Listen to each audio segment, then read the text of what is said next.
Visual novels are a popular subgenre of games that get a bit of a rough ride sometimes, and while it's true that the genre can be light on gameplay, a good visual novel can tell a fascinating story, with great art, minigames, branching paths, and outcomes that vary based on the choices that you made along the way. They often tell engaging personal stories, and they can be really relaxing to play, so in this video I'm going to run through 4 of my favourite visual novels, from being a sci-fi cab driver, to a goth dino musician, to a medium who is communing with the gods of a forgotten realm. So I hope you enjoy the video. If you do like it, please drop a like on it. You can tell me about your favourite visual novels in the comments, and I will tell you about the channel's Patreon at the end. So the first game that I have for you is Goodbye Volcano High. It's a sleeper hit from last year that picked up the Jury Award at Indiecade and was even nominated at the Game Awards, which is quite a rare feat for this genre. But it's easy to see why. It was made using the Inkle engine by Co-op, a studio of 8 people that is artist-run, and you can see that in the lush visuals, the great soundtrack, and even a very creative premise. It's set in a world populated by humanoid dinosaurs, and it's the story of a high school band called Worm Drama, who are trying to win a battle of the bands. But when the news breaks that there's a giant asteroid hurtling towards the Earth, suddenly they don't only have to deal with the usual high school stuff of love, loss, friendship, and identity, but the meaning of it all in a broader sense too. The artwork in this one is sensuous and beautiful, like a high-quality cartoon, and there's a dreamy indie rock soundtrack with interactive rhythm game sections at band practices and gigs. And the various band members are also in a Dungeons & Dragons club that I looked forward to every session. The whole thing is lovingly and expertly made, from the character designs to the lush locations and a sharp, well-observed script. It was also a much more affecting story than I expected, with really nice side characters that you can build affinity with, and you can finish the whole story in just 6 hours. As I'm speaking now, it's 25% off in many places, so strap on your guitar and go and play some music in Dino High School and sing about the end of it all in Goodbye Volcano High.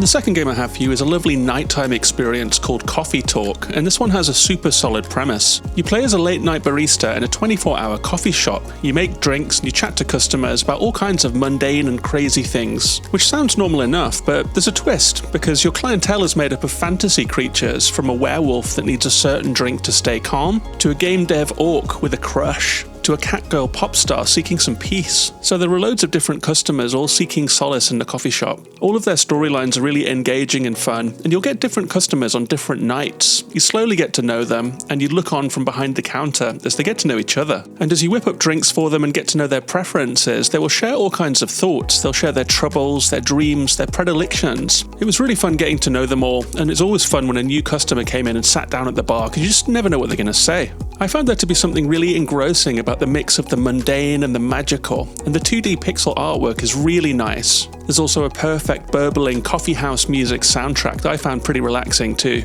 The game is split into chapters with one for each night at the coffee house, and I found that made it perfect to play just before bed. It became part of my routine that I looked forward to. And if you like it as much as I did, the Hibiscus and Butterfly DLC offers more of the same. The game's out on Steam and all of the consoles, and you can play it on Game Pass. That's Coffee Talk. The next one is also about having a night job. It's Neo Cab.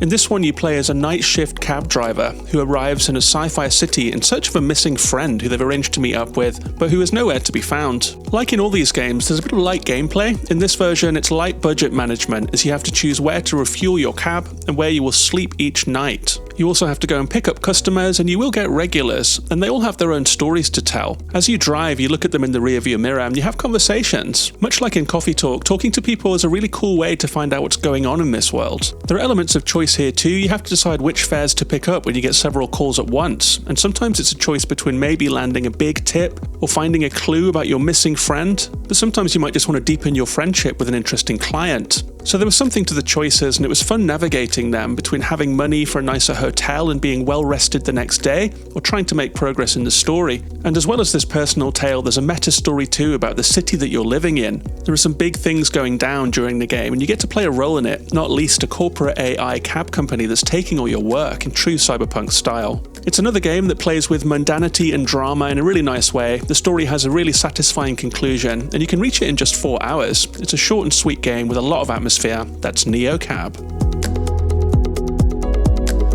And And the final game that I have for you is actually the most complicated of all of these, I think. It's a choice-based visual novel called Harmony, Fall of Reverie.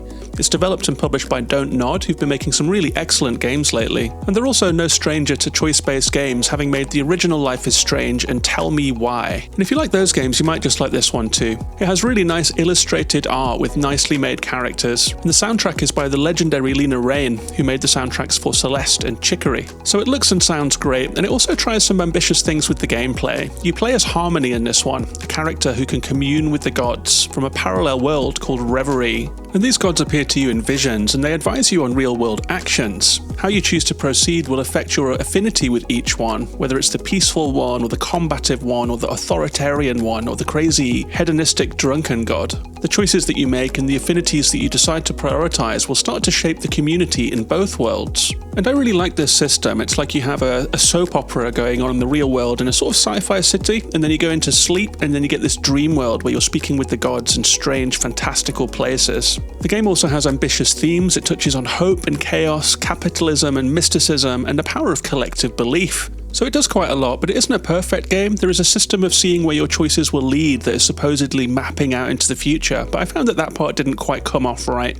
But in any case, I had a really good time figuring out my destiny, and I enjoyed seeing where my choices led. It's a bit longer than the others, clocking in at about 10 hours, and you can play it on consoles or Steam. That's Harmony, Fall of Reverie.